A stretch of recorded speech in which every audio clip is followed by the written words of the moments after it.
नमस्कार बंधुरा रिमास blog and kitchen चैनेले सकलके स्वागत जानाई। आशा करी तोमरा सबाई भालो आछो, आमी एकटू भालो आछि। आशा करी तोमरा आमार भয়েস शुने सेटा बुझतेई पारछो। एई ठांडा गरमे सबार जे भाइरास ज्वरटा होच्छे, एई ज्वर थेके किन्तु आमिओ बाद जाइनि। बेश कयेकदिन धरेई आमार एई ज्वरटा होयेछे, जार जोन्नो अनेक दिनई हलो तोमादेर काछे कोनो रकम भिडियो आनते पारिनि। आर एई ज्वरटा किन्तु एकटा बाड़ीते ढुकले सकलेरই ज्वरटा हবেই। আর এই জ্বরের সময় কিন্তু আমাদের মুখে কোনো কিছুই ভালো লাগে না, মুখটা সব সময় তিতো বা বেস্বাধীন থাকে যে কোনো খাবারই। তবে এই জ্বর মুখে একটা খাবার কিন্তু তোমার মুখের স্বাদ ফিরিয়ে আনবে। তো কিছুই না, আমি প্রথমে ছোলার ডাল ভিজিয়ে রেখেছিলাম। আর এখানে দেখতেই পাচ্ছ আমার হাতে এখন মোচা আছে, মানে মোচার ফুলটা আছে। আর এই মোচার ফুলগুলো কিন্তু বেছে রাখা। তোমরা দেখতেই পাচ্ছ প্লাস্টিকের অংশটা আর যে ডাঁটি মতো অংশটা থাকে সেগুলো সবকটা বাছা আছে। এগুলো সকালবেলায় বেছে রাখা হয়েছিল। আজকে আমি ছোলার ডাল আর এই মোচা দিয়েই কিন্তু রেসিপিটা বানাবো। নাম কি দেওয়া যায় তোমরাই পরে বলে দিও, তবে আমি এখন নাম দিয়েছি মোচার বড়া। এই মোচার বড়াতে তো প্রথমে মোচা লাগবেই। দেখতেই পাচ্ছ মোচাটা ভালোভাবে কিন্তু মা কেটে নিচ্ছে একটা জলের মধ্যে। আর আমার হাতে এখন যে অংশটা দেখছো এটা কিন্তু খুবই নরম, এটা আর ছাড়াতে লাগে না, এটা এই শুদ্ধই কেটে নেওয়া যায়। মোচার চপ তো আমরা কম বেশি অনেকেই বাড়িতে বানিয়ে খেয়েছি বা কিনে খেয়েছি। একবার বাড়িতে কিন্তু এই রকম ভাবে মোচার বড়া বানিয়েই নেওয়া যায়। আর এখানে কিন্তু ওই সব মোচাগুলো লাগবে না, এর অর্ধেকটা মোচাই লাগবে। মোচাগুলোকে জলের মধ্যে দেখতেই পাচ্ছ কেটে নেওয়া হয়েছে। আর এর মধ্যে দেওয়া হবে কাঁচা লঙ্কা কুচি আর পেঁয়াজ কুচি। তোমাদের বাড়িতে যদি কারো জ্বর হয়ে থাকে এবং তার মুখে যদি কোনো কিছুই ভালো না লাগে, তাকে এই রকমভাবে মোচার বড়া বানিয়ে খাওয়াতে পারো। চলো মা এইদিকে মোচাগুলো কেটে নিক, অন্যদিকে আমি মিক্সার গ্রাইন্ডে ভেজানো ছোলার ডালটা একটু পেস্ট করে নিই। আগে থেকেই বলে রাখি এই ছোলার ডাল পেস্ট করার জন্য কিন্তু কোনো রকম জল ব্যবহার করবে না। আর যদি একান্তই জল না লাগলে নয়, তখন একদম অল্প পরিমাণে জল ব্যবহার করতে পারো।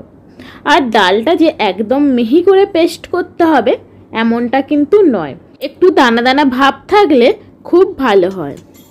এখানে দেখতেই পাচ্ছ মোচা কাটা হয়ে গেছে। মোচাটা এবার ভালোভাবে ধুয়ে জল ঝারিয়ে ডালের মধ্যে দিয়ে দেব।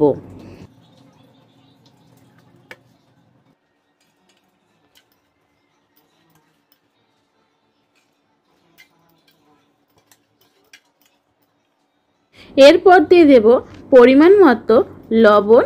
আর তোমরা চাইলে একদম সামান্য পরিমাণে চিনিও ব্যবহার করতে পারো। এখন এর মধ্যে একটু আদা গ্রেট করে দেওয়া হচ্ছে।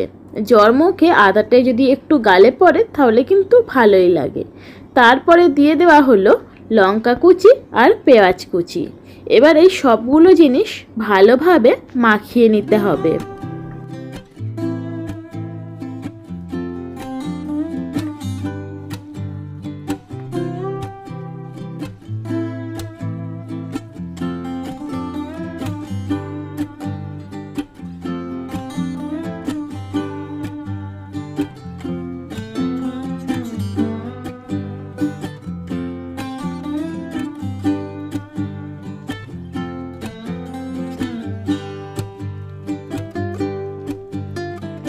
ভালোভাবে মাখানো হয়ে গেলে এই ডাল বাটাটা 15 থেকে 10 মিনিটের জন্য একটা কোনো কিছু ঢাকা দিয়ে রেস্টে রাখতে হবে। 15 মিনিট পরে চলে আসলাম আবারও রান্নাঘরে। এসে দেখতেই পাচ্ছ ফ্রাই প্যান বসিয়ে দিয়েছি আর তার মধ্যে দিয়ে দিয়েছি একটু সর্ষের তেল। তোমরা এখানে যে কোনো তেলই ব্যবহার করতে পারো, সেটা সর্ষের তেলই হোক বা রিফাইন তেল। তেল গরম হয়ে গেলে ডাল বাটাটা এই রকম গোল গোল করে শেপের আকারে গরম তেলের মধ্যে দিয়ে দিতে হবে এক এক করে।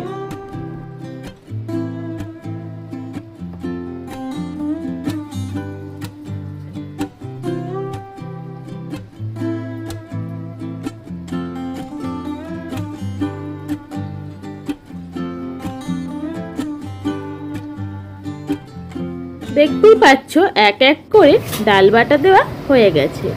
এবার এটা কিন্তু সময় নিয়ে মিডিয়াম টু লো আছে ভাজতে হবে যাতে ভিতরের অংশটাও ভালোভাবে ভাজা হয়।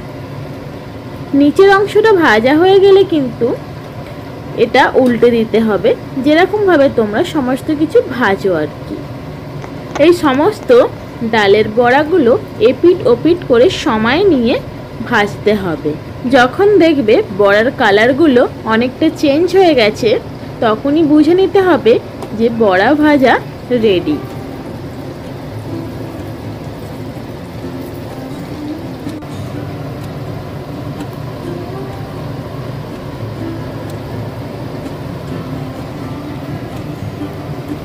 দেখতেই পাচ্ছ বেশ কিছুক্ষণ সময় নিয়ে কিন্তু বড়াগুলো ভাজা হচ্ছে।